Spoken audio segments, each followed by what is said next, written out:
What's up everyone, welcome to this video.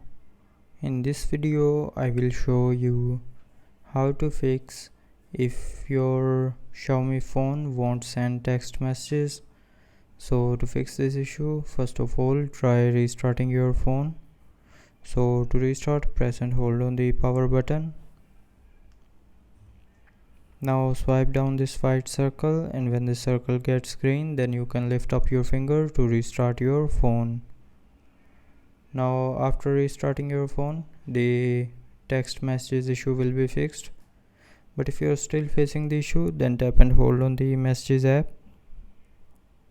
Tap on this information icon and then go to its storage. Now clear the cache memory. So